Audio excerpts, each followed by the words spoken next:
الحمد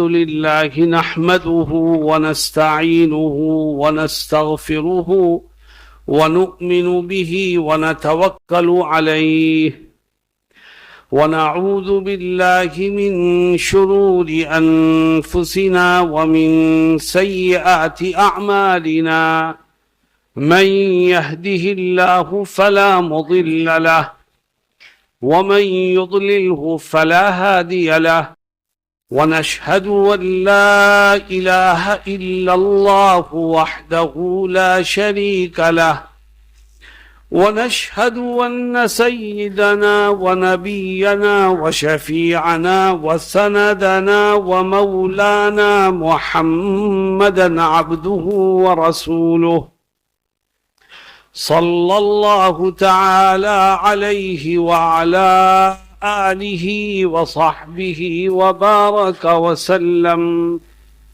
أما بعد أعوذ بالله من الشيطان الرجيم بسم الله الرحمن الرحيم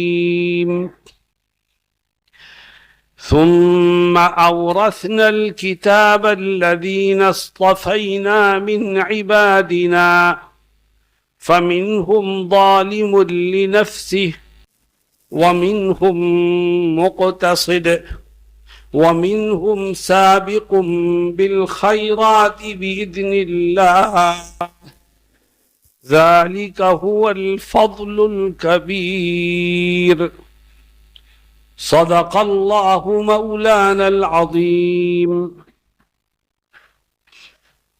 حضرات علماء کرام، معزز حاضرین، نوجوان ساتھیوں، مجھے یہ سن کر خوشی ہوئی کہ پروگرام کا آج یہ دوسرا دن ہے. بچوں میں ایک دوسرے سے آگے بڑھنے اور سبقت لے جانے کا جذبہ پیدا کرنے کے لیے اس طرح کے پروگراموں کا انعقاد کیا جاتا ہے، اور الحمدللہ آپ کے ہاں اس مقصد میں کامیابی ملی ہے. بچوں نے بڑی تعداد میں شرکت کی، اہل مدارس متوجہ ہوئے. امید ہے کہ انشاءاللہ اس کے نتائج بھی بہتر سے بہتر سامنے آئیں گے. دوستوں اور ساتھیوں، قرآن کریم جو آج ہمارے ہاتھوں میں ہے، یہ اللہ کی بڑی نعمت ہے. ہمیں زندگی کے ہر قدم پر اس کی قدردانی کرنی ہے. اللہ نے ہمیں انگنت نعمتوں سے نوازا. وہ ہمیں کھانے کو دیتا ہے، پینے کو دیتا ہے، پہننے کو دیتا ہے. اس نے دیکھنے کے لیے آنکھیں دی ہیں، سننے کے لیے کان دیے ہیں، بولنے کے لیے زبان دی ہے، ہاتھ اور پیر دیے ہیں. لیکن اس کی ان نعمتوں میں سب سے عظیم نعمت اس کا وہ کلام ہے جو اس نے ہم کو اور آپ کو عطا کیا ہے. اس نعمت کی قدر کرنے والے دنیا میں بھی کامیاب ہوں گے، آخرت میں بھی کامیاب ہوں گے. ارے بھائی آواز ہلکی کرو. اور اس کی ناقدری کرنے والوں کو خدا کے غضب کا شکار ہونا پڑے گا. میرے دوستوں اور ساتھیوں، میں نے قرآن کریم کی ایک آیت پڑھی ہے. اس آیت میں غور کرو کہ رب ذوالجلال کیا کہتا ہے. اللہ فرماتا ہے ثم اورثنا الكتاب الذين اصطفينا من عبادنا. اللہ رب العزت فرماتا ہے کہ میں نے اپنے محبوب نبی کی امت کو منتخب کیا اپنی اس کتاب کے لیے. میں نے اس روئے زمین کہ لوگوں میں سے سب سے بہترین لوگوں کو اپنی اس کتاب کا وارث بنایا. پہلے کی امتیں گزری لیکن قرآن کریم جیسی کتاب کسی امت کو عطا نہیں کی ہے. کیسی عظیم کتاب ہے یہ. قرآن میں اللہ رب العزت خود اپنی کتاب کی عظمت کو بیان کرتا ہے اور کیا کہتا ہے؟ لو انزلنا هذا القرآن على جبل لرأيته خاشعا متصدعا من خشية الله. اگر یہ کتاب اللہ آسمان سے کسی پہاڑ پر اتار دیتا تو وہ پہاڑ بھی خوف اور دہشت سے لرزنے لگتا اور ریزہ ریزہ ہو کے ختم ہو جاتا. یہ قرآن کی وہ عظمت ہے جس کو خود اللہ اپنی کتاب میں ذکر کرتا ہے. یہ عظیم کتاب اللہ نے کس کو دی؟ الذین اصطفینا من عبادنا، اپنے بندوں میں سے منتخب بندوں کو یعنی امت محمدیہ کو یہ کتاب عطا کی. جتنے ہم بیٹھے ہیں سب امت کے افراد ہیں اور اللہ کہتا ہے ساری دنیا میں امت محمدیہ کو سارے جہان میں سے میں نے منتخب کیا اور اس کتاب کا وارث بنایا. لیکن اس امت کا حال کیا ہے؟ فرماتا ہے آگے کہ پھر اس امت میں 3 طبقے ہو گئے. ثم اورثنا الكتاب الذين اصطفينا من عبادنا فمنهم ظالم لنفسه. اس امت کے اب 3 طبقے ہو گئے. ایک طبقہ تو وہ ہے جس نے قرآن کو پس پشت ڈال دیا. اس کے پاس دکان پر بیٹھنے کا ٹائم ہے، کھیت پر جانے کا ٹائم ہے، دنیا کے کاموں کو کرنے کا ٹائم ہے، لیکن 24 گھنٹے میں اسے ٹائم نہیں ملتا تو اللہ کے کلام کو پڑھنے کا ٹائم نہیں ملتا. وہ ظالم لوگ ہیں جنہوں نے قرآن کو پس پشت ڈال دیا ہے. نہ قرآن کے الفاظ ان کی زبان سے ادا ہوتے ہیں اور نہ قرآن کی تعلیمات پر ان کی زندگی چلتی ہے. انہوں نے سب کچھ چھوڑ دیا. اللہ کہتا ہے انہوں نے قرآن کو نقصان نہیں پہنچایا، وہ خدا کو نقصان نہیں پہنچا رہے ہیں، وہ اپنی ذات پر ظلم کر رہے ہیں کیونکہ قرآن کو چھوڑنے کا گناہ اور اس کی سزا خود انہی کو اٹھانی پڑے. فَمِنْهُمْ ظَالِمٌ لِنَفْسِهِ. ایک طبقہ وہ ہے جس نے قرآن کو چھوڑ دیا اور وہ اپنی جانوں پر ظلم کر رہا ہے. یہاں موجود لوگوں میں سے بہت سے لوگ ایسے ہوں گے کہ مہینہ مہینہ گزر جاتا ہے انہیں قرآن کو کھولنے اور پڑھنے کا موقع نہیں ملتا. قرآن میں اللہ کیا کہہ رہا ہے ہمیں سمجھنے کی توفیق نہیں ہوتی، اور جب پڑھو گے نہیں سمجھو گے نہیں تو قرآن کی تعلیمات پر عمل کیسے کرو گے؟ حضرت محمد مصطفیٰ صلی اللہ علیہ وسلم ایک حدیث شریف میں فرماتے ہیں کہ قرآن اللہ کی کتاب ہے، اسی کے ذریعے سے اللہ قوموں کو عزت دے گا اور اسی کی وجہ سے قوموں کو ذلیل و خوار اور بے عزت کرے گا. جب میری امت کے لوگ قرآن سے جڑ کر کے زندگی گزاریں گے تو اللہ قرآن کی برکت سے ان کو عزت دے گا، کامیابی دے گا، ان کی زندگی میں ترقی کے مراحل طے ہوتے چلے جائیں گے. اور جب وہ قرآن کو چھوڑیں گے تو ذلت و رسوائی کے سوا کچھ حاصل نہیں ہوگا. آج امت ذلیل و خوار ہے ساری دنیا میں. اس کی مختلف وجوہات میں سے سب سے اہم وجہ یہ ہے کہ امت کا رشتہ قرآن سے ٹوٹ چکا ہے. فَمِنْهُمْ ظَالِمٌ لِنَفْسِهِ. اللہ کہتا ہے میں نے تو منتخب امت کو اپنی یہ کتاب دی تھی، امت محمدیہ کو اس کے لیے چنا تھا، لیکن امت محمدیہ میں تو 3 گروہ ہو گئے. پہلا گروہ وہ ہے جس نے اپنی جانوں پر ظلم کیا اور قرآن کو چھوڑ دیا. ہم میں سے ہر ایک کو اپنے گریبان میں جھانکنا چاہیے کہ کہیں ہم اس پہلے گروہ میں شامل تو نہیں ہیں. کسی نے عمل کو چھوڑ دیا, کسی نے پڑھنے کو چھوڑ دیا, کسی نے اس کی آیات پر غور کرنے کو چھوڑ دیا. فَمِنْهُمْ ظَالِمٌ لِنَفْسِهِ, اور دوسرا گروہ کون سا ہے؟ وَمِنْهُمْ مُقْتَصِدٌ.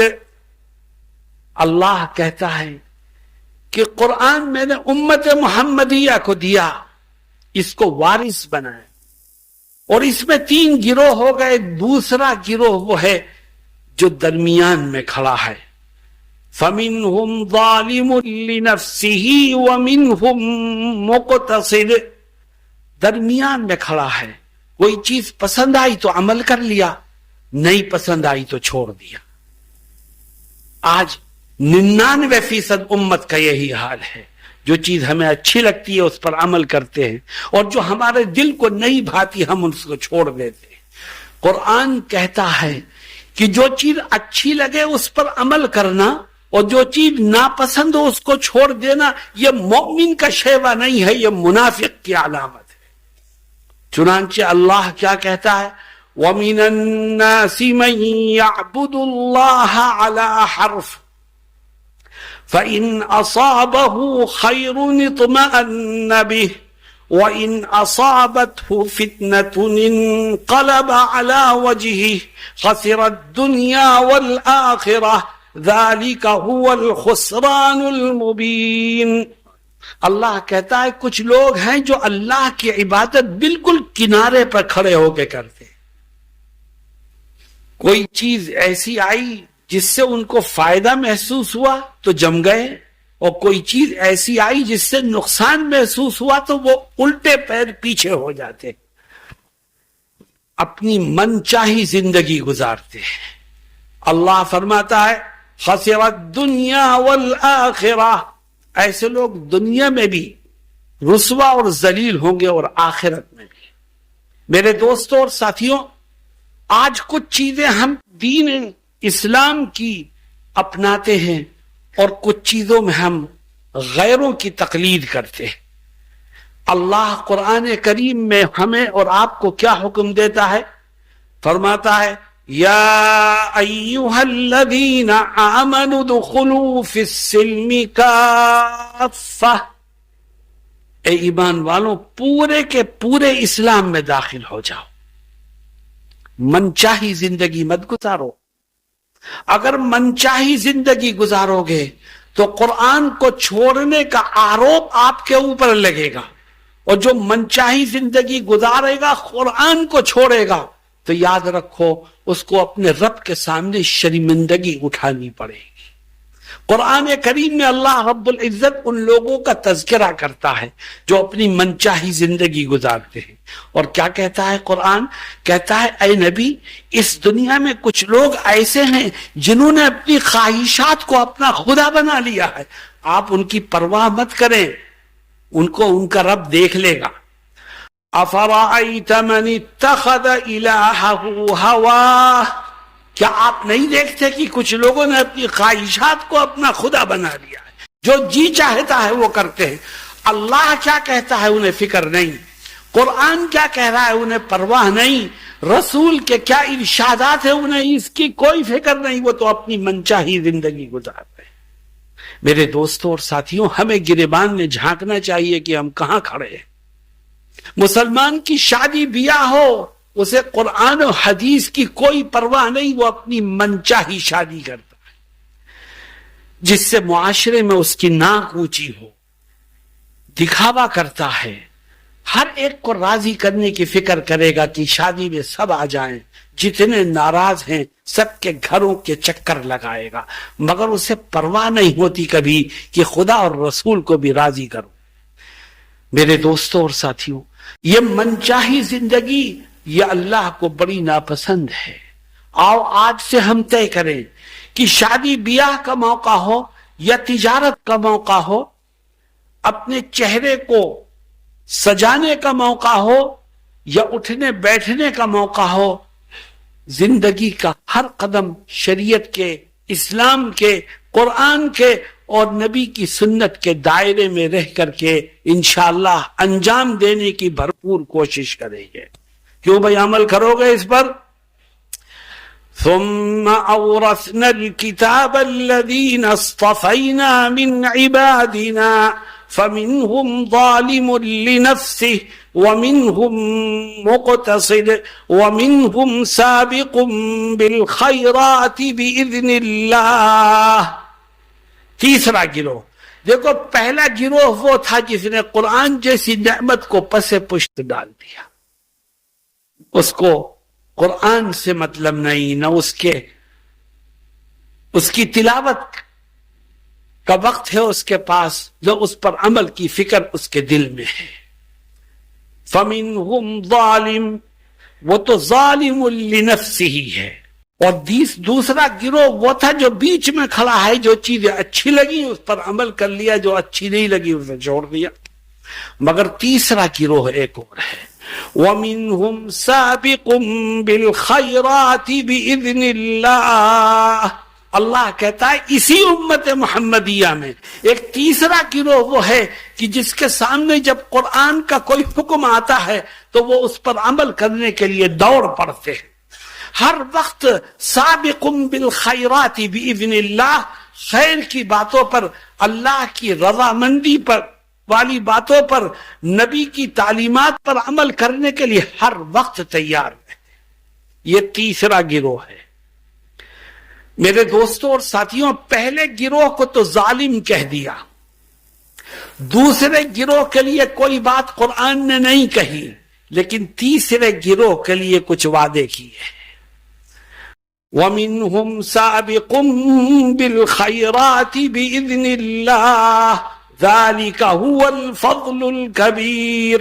اللہ کہتا ہے یہی تیسرا گروہ وہ ہے جو اللہ کے فضل سے، اس کی رحمت سے اور اس کی رضا اور اس کی رضوان سے مالا مال ہو.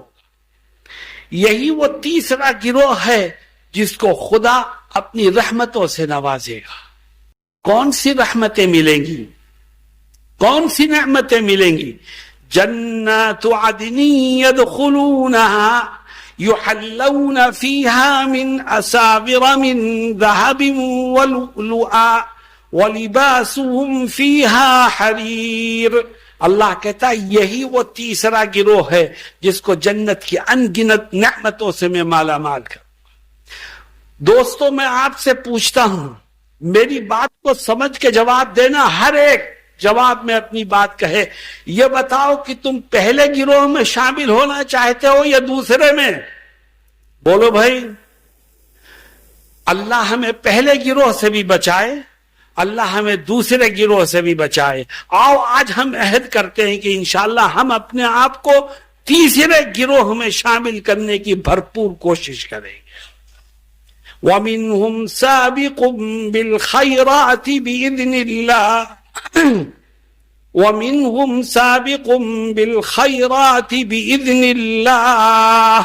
تیسرے گروہ میں جو شامل ہو گیا اس کے لیے جنت کی نعمتیں ہیں، اللہ کا وعدہ. آپ نے کہا ہم تیسرے گروہ میں شامل ہونا چاہتے ہیں. میرے دوستوں اور ساتھیوں، اگر تیسرے گروہ میں شامل ہونا چاہتے ہو اور سابق بالخیرات باذن اللہ کے معزز لوگوں میں اپنے نام کو شامل کرنا چاہتے ہو تو زندگی میں کچھ کرنا پڑے. بتاؤ کرنے کو تیار ہو؟ لمبی بات نہیں کروں گا، صرف گناؤں گا. زندگی میں صرف 4 کام کر.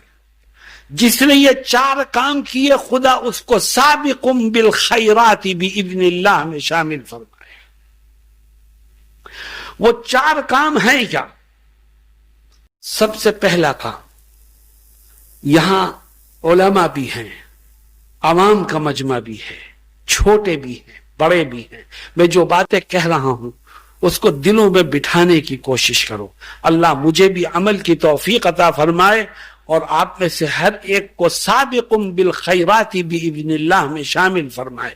4 کام کرو. سب سے پہلا کام یہ کہ آج سے اس بات کا عہد کر لو کہ انشاءاللہ زندگی کے آخری سانس تک جو لقمہ میرے پیٹ میں جائے گا وہ حلال کا ہوگا، جس کا کھانا حلال ہو، جس کی آمدنی حلال ہو، جس کا پیسہ حلال ہو، اللہ رب العزت اس کو سابقم بالخیرات باذن اللہ میں شامل کرے گا۔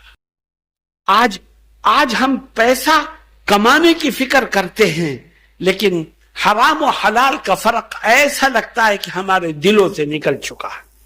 ہر طبقہ، چاہے وہ علماء کا طبقہ ہو یا عوام کا، تاجروں کا طبقہ ہو یا کاشتکاروں کا، ہر طبقہ اپنی آمدنی کو حلال بنانے کی فکر کرے، ملے گا اتنا ہی جتنا خدا نے مقدر میں لکھا ہے۔ اللہ رب العزت قرآن میں یہ حکم دیتا ہے، کیا کہتا ہے؟ یا ایھا الذین آمنوا کلوا من الطیبات، اے ایمان والو کلوا من الطیبات، پاک و صاف رزق، حلال رزق کھاؤ، حرام سے بچو۔ اور اللہ جہاں ایمان والوں کو اس کی تعلیم دیتا ہے، وہی انبیاء کرام کو بھی اس کا حکم دیتا ہے۔ معلوم یہ ہوا کہ جس طرح عام انسان اس حکم کے مخاطب ہیں، اسی طرح اللہ نے الگ سے رسولوں کو بھی اس کا مخاطب کیا، مخاطب بنایا۔ اس لیے علماء کو عوام کے ساتھ اپنے آپ کو اس بات کا پابند بنانا چاہیے کہ ہم جو کھائیں گے، جو کمائیں گے، وہ حلال کا ہوگا۔ دیکھو اللہ رسولوں کو بھی مخاطب کرتا، کہاں ایمان والوں کو، کہاں رسولوں کو۔ یا ایھا الرسل کلوا من الطیبات واعملوا صالحا، اے رسولوں تم بھی سن لو کان کھول کے کہ جو رزق تمہارے پیٹ میں جانا چاہیے وہ حلال کا ہونا چاہیے۔ انبیاء کرام تو معصوم ہوتے ہیں، وہ تو حرام کا لقمہ ان کے پیٹ میں جا ہی نہیں سکتا، لیکن اللہ ان کو بھی مخاطب کرتا ہے۔ معلوم یہ ہوا کہ امت کے ہر فرد کو اس کا خیال رکھنا چاہیے، چاہے اس کا منصب کچھ بھی ہو، اس کا عہدہ کچھ بھی ہو، چاہے وہ علم رکھتا ہو یا نہ رکھتا ہو، ہر ایک اس کا پابند ہے کہ جو لقمہ اس کے پیٹ میں جا رہا ہے وہ حلال کا ہونا چاہیے۔ جو اس بات کا خیال رکھے گا، خدا اس کو سابقم بالخیرات باذن اللہ میں شامل کرے گا۔ کیوں بھائی خیال رکھیں گے انشاءاللہ؟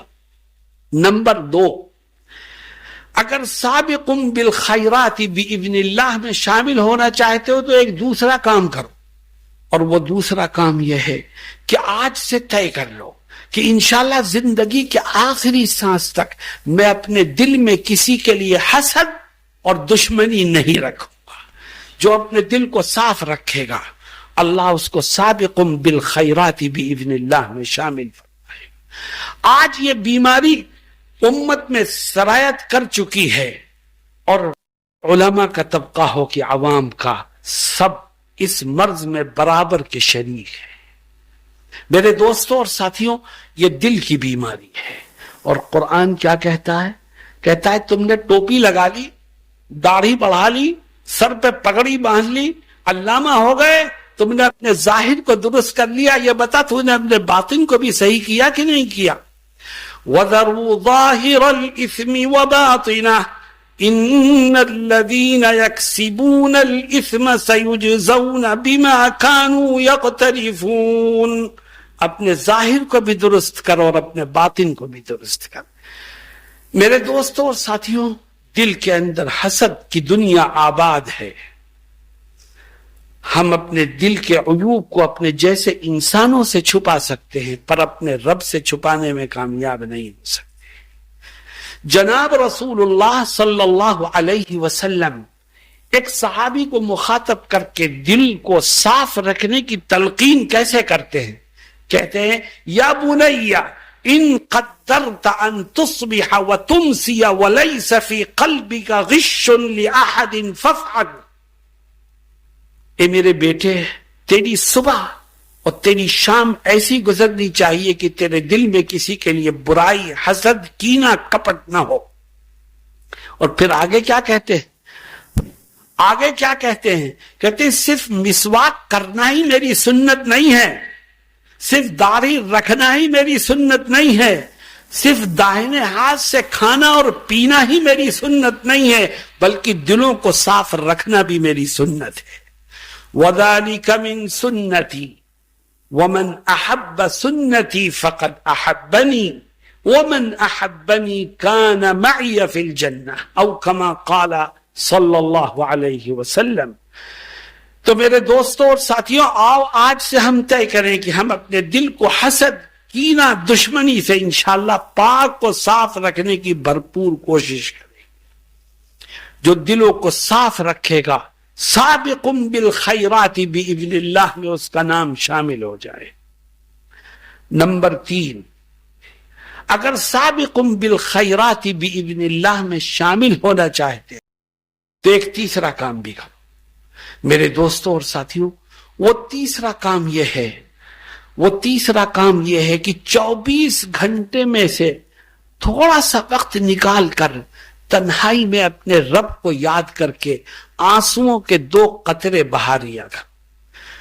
جو تنہائی میں اپنے رب کو یاد کر کے آنسوؤں کے 2 قطرے بہائے گا، اس کی نعمتوں کو یاد کر کے سچے دل سے توبہ کرتا کرتا دنیا سے چلا جائے گا، سابقم بالخیرات باذن اللہ میں خدا اس کے نام کو شامل کر دے گا۔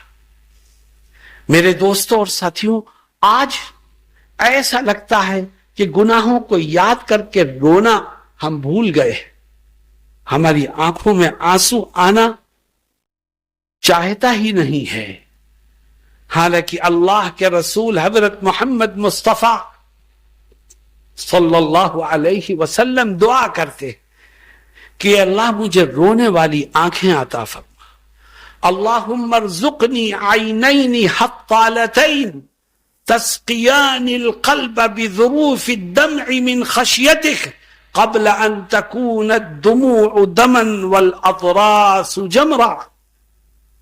اے اللہ، موت کے آنے سے پہلے جبکہ آنکھیں پتھرا جائیں گی اور آنسو خون میں تبدیل ہو جائیں گے، اے اللہ مجھے اس سے پہلے رونے کی توفیق عطا فرما، مجھے رونے والی آنکھیں عطا فرما۔ میرے دوستو، چاہے عالم ہو چاہے غیر عالم، اپنی زندگی پر نظر ڈالو، کسی کی عمر 40 سال ہے، کسی کی 30 سال ہے، کسی کی 50 سال ہے، کسی کی 60 سال ہے۔ غور کرو، آج تک کی زندگی میں کبھی تنہائی میں گناہوں کو یاد کر کے رونا آیا ہے؟ کبھی خدا کی محبت میں آنسو آئے ہیں؟ حبک فی قلبی و ذکرک فی فمی فأین تغیب یا حبیبی۔ کبھی یہ الفاظ زبان پر جاری ہوئے؟ میرے دوستوں اور ساتھیوں، نبی کریم صلی اللہ علیہ وسلم ایک حدیث شریف میں فرماتے ہیں کہ جو تنہائی میں مجھے یاد کر کے آنسو کے 2 قطرے بہائے گا، میں کل اس کو اپنے عرش کے سائے میں جگہ عطا فرماؤں گا۔ چنانچہ فرماتے ہیں کہ 7 طرح کے لوگ خدا کے عرش کے سائے میں رہیں گے، اس میں ایک فرماتے ہیں وَرَجُلٌ ذَكَرَ اللَّهَ خَالِيًا فَفَاضَتْ عَيْنَاهُ، وہ شخص جو تنہائی میں خدا کو یاد کرے اور اس کی آنکھوں سے آنسو جاری ہو جائیں۔ میرے دوستوں اور ساتھیوں، آؤ ہم طے کریں کہ انشاءاللہ ہم تھوڑا سا وقت نکال کے تنہائی میں اپنے رب سے اپنے تعلق کو جوڑنے کی کوشش کریں گے اور آنکھوں سے آنسو بہانے کی بھرپور کوشش کرتے ہوئے اپنے نام کو سابقم بالخیرات باذن اللہ میں شامل کرنے کی کوشش کریں گے۔ کیوں بھئی کرو گے اس پر عمل؟ آخری چیز، اگر سابقم بالخیرات باذن اللہ میں شامل ہونا چاہتے تو ایک آخری کام ہے، اور وہ آخری کام 2 جملوں میں کہوں گا، وہ یہ ہے، تم کہہ رہے ہو ہے یا کہہ رہے تھے نہیں ہے؟ میرے دوستوں اور ساتھیوں، تیسرا کام یہ تھا کہ جب تھوڑا سا وقت نکال کے 24 گھنٹے میں سے اللہ کے سامنے بیٹھ کر رونے کی کوشش کرو۔ میں اس سلسلے میں ایک واقعہ سنا کے آگے بڑھتا ہوں۔ آپ نے نام سنا ہے حضرت شیخ الاسلام مولانا حسین احمد مدنی رحمہ اللہ کا، نام سنا ہے بھائی؟ آج 50 سال سے زائد 60 سال 65 سال حضرت کو دنیا سے گئے ہوئے ہو گئے، لیکن آج بھی لوگوں کی زبانوں پر ان کا ذکر خیر جاری ہے۔ حضرت کا معمول کیا تھا؟ تہجد میں اٹھتے تھے، ایک مصلی بچھا رہتا تھا، اس کے پاس ایک تولیہ رکھا رہتا تھا، حضرت تہجد میں اٹھ کر کے اس مصلی پر بیٹھتے، نمازیں پڑھتے، ذکر و اذکار کرتے۔ میری والدہ مرحومہ چونکہ اولاد میں سب سے بڑی تھی تو وہ کہا کرتی تھی کہ جب والد مرحوم اپنے اوراد و وظائف سے فارغ ہو کے فجر کی نماز کے لیے مسجد جاتے تو ہم جلدی سے کمرے میں گھستے اور اس تولیے کو اٹھاتے جو وہاں رکھا ہوتا، تو آپ کی حیرت کی انتہا نہ ہوگی کہ وہ تولیہ آنسوؤں سے اس طرح تر ہوتا جیسے کہ گویا ابھی دھو کر کے اس کو رکھا گیا۔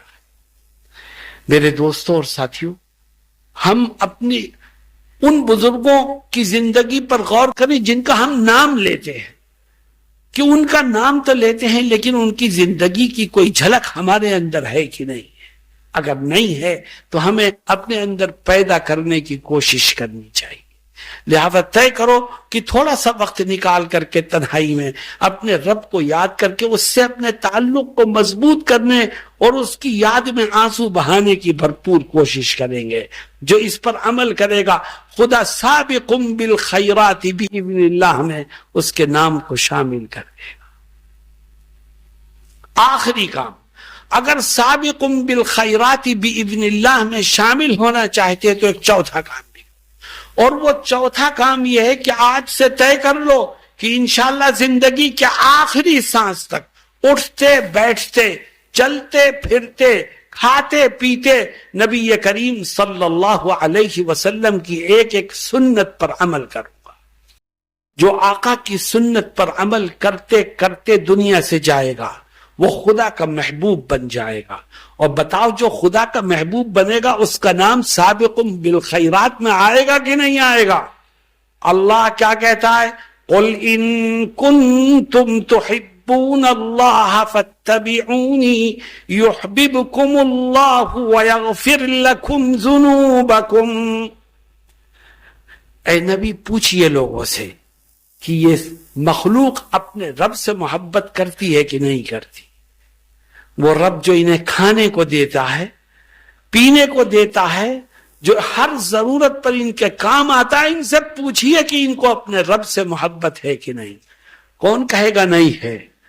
اللہ کہتا ہے اگر یہ کہیں کہ ہمیں اپنے خدا سے محبت ہے تو ان سے کہیے کہ تمہاری آزمائش کی جائے گی، ایک کسوٹی پر تمہیں آزمایا جائے گا۔ اور وہ کسوٹی کیا ہے؟ وہ کسوٹی یہ ہے کہ تم خدا سے محبت کرنا چاہتے ہو تو میرے نبی کی سنتوں کی پیروی کرو۔ قل ان کنتم تحبون اللہ فاتبعونی، اور جب تم نبی کی سنتوں پر عمل کرنے لگو گے تو اللہ خود تم کو اپنا محبوب بنا لے گا۔ یحببکم اللہ، خدا تم سے محبت کرے گا اور تمہارے گناہوں کو سنت کی برکت سے معاف کر دے گا۔ میرے دوستوں اور ساتھیوں، آج سنت پر عمل کرنے کا جذبہ دلوں سے نکل گیا ہے۔ ہم نبی سے محبت کا دعویٰ کرتے ہیں مگر ہم اپنی خواہشات پر عمل کرتے ہیں اور آقا کی سنتوں کو جگہ جگہ چھوڑتے ہیں۔ چاہے عالم ہو چاہے جاہل ہو، چاہے پڑھا لکھا ہو چاہے ان پڑھ ہو، ہر ایک کو دعوت ہے قرآن کی کہ وہ سنت پر عمل کرے۔ لَقَدْ كَانَ لَكُمْ فِي رَسُولِ اللَّهِ أُسْوَةٌ حَسَنَةٌ لِمَنْ كَانَ يَرْجُو اللَّهَ وَالْيَوْمَ الْآخِرَ وَذَكَرَ اللَّهَ كَثِيرًا۔ جو سنتوں پر عمل کرے گا اور اپنی خواہشات کو چھوڑ کر نبی کی اتباع میں خوشی محسوس کرے گا، اللہ سابقم بالخیرات باذن اللہ میں اس کے نام کو شامل کر دے گا۔ اس لیے میرے دوستوں اور ساتھیوں، قرآن ہمارے پاس ہے، یہ اللہ کی بڑی نعمت ہے۔ اللہ ہمیں قرآن کے ساتھ ناانصافی اور ظلم کرنے والوں سے محفوظ رکھے۔ اللہ ہمیں من چاہی زندگی گزارنے والوں سے محفوظ رکھے. اللہ ہمیں سابق بالخیرات باذن اللہ میں شامل فرمائے. ثم اورثنا الكتاب الذين اصطفينا من عبادنا فمنهم ظالم لنفسه ومنهم مقتصد ومنهم سابق بالخيرات بإذن الله ذلك هو الفضل الكبير. صدق اللہ مولانا العظیم. اللہ رب العزت ہم سب کو کہنے اور سننے سے زیادہ عمل کی توفیق سے مالا مال فرمائے. وآخر دعوانا ان الحمد للہ رب العالمین.